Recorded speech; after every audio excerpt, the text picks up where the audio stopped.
Hello दोस्तों, एक बार फिर से मेरे YouTube चैनल पर आप सभी का स्वागत है। आज के वीडियो में टू वे स्लैब में सरिया किस प्रकार बांधा जाता है, सरिया बांधने का सही तरीका क्या है, छत के सरिया बांधने में कहां कहां गलती होता है, इस सब के बारे में A to Z जानकारी बताने जा रहे हैं। वीडियो बहुत ही महत्वपूर्ण होगा, इसीलिए आप लोग चैनल को सब्सक्राइब कर लीजिएगा और वीडियो में लास्ट तक बने रहिएगा। तो चलिए स्टार्ट करते हैं। आप लोग इस वीडियो में देख सकते हैं एक स्लैब पैनल्स है। स्लैब पैनल का लंबाई लॉन्गर स्पान में 14 फीट है और शॉर्टर स्पान में 10 फीट है। तो लॉन्गर स्पान और शॉर्टर स्पान का रेशियो 14/10 1.4 है, जो कि लेस देन 2 है, इसीलिए यह टू वे स्लैब है।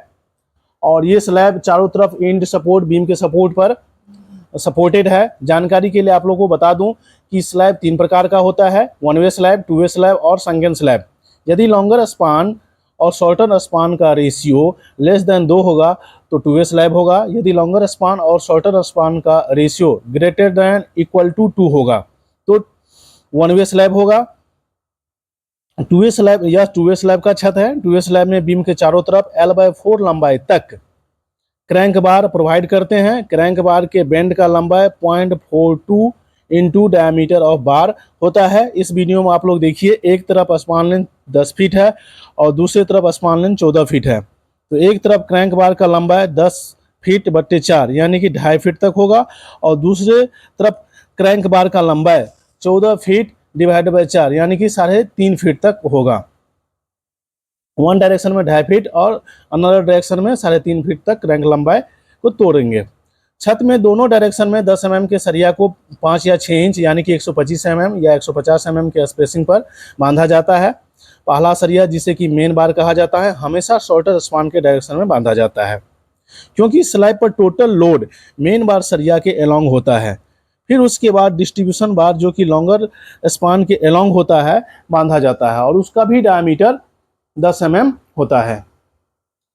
जनरली डिस्ट्रीब्यूशन बार लोग 8 mm के डाया से बांधते हैं, लेकिन आप लोग 10 mm के डाया से बनवाइएगा। अब प्रश्न ये बनता है कि L/4 की दूरी पर टू वे स्लैब में क्रैंक बार को क्यों मोड़ा जाता है।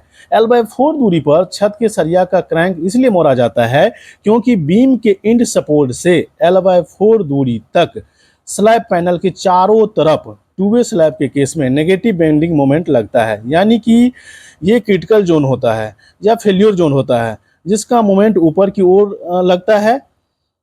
उस बेंडिंग मोमेंट को रेसिस्ट करने के लिए अल्टरनेट बार में क्रैंक L/4 दूरी तक मोड़कर सरिया को ऊपर उठा दिया जाता है और उसे बीम के टॉप पर ले जाया जाता है और दो क्रैंक बार के बीच उसी डायमीटर यानी कि 10 mm डाया के बार के सरिया को टॉप एक्स्ट्रा बार L/4 दूरी तक बांधा जाता है।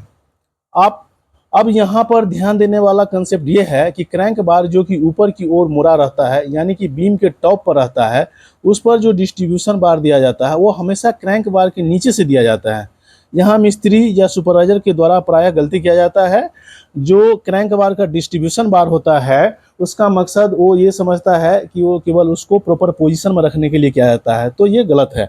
उसका मकसद है कि वो क्रैंक बार को प्रॉपर पोजीशन में रखने के साथ साथ उसका लोड को भी दोनों बीम पर डिस्ट्रीब्यूट करना होता है। इसीलिए क्रैंक डिस्ट्रीब्यूशन बार को क्रैंक बार के अंदर से मतलब नीचे से बांधा जाता है। तो आप लोग भी जब छत का काम करवाइएगा और छत का सरिया में जो क्रैंक बार का डिस्ट्रीब्यूशन बार होगा उसको उसे नीचे से बंधवाइएगा।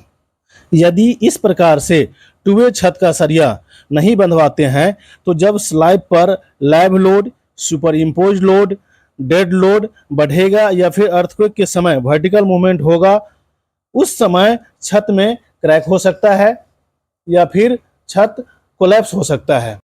क्रैंक बार में आपने यहाँ पर देखा कि एक तरफ से बीम के ऊपर से सरिया जाता है और दूसरी तरफ से बीम के बीच से सरिया पास करता है। हमेशा बीम के इंड सपोर्ट पर क्रैंक बार या एक्स्ट्रा बार में एल मोड़कर सरिया को बंधवाए। क्रैंक लेंथ तक टॉप और बॉटम सरिया प्रॉपर दूरी में बना रहे, इसके लिए उचित मात्रा में चेयर प्रोवाइड किया जाता है। चेयर का दूरी 1 मीटर या साइट रिक्वायरमेंट के अनुसार होता है।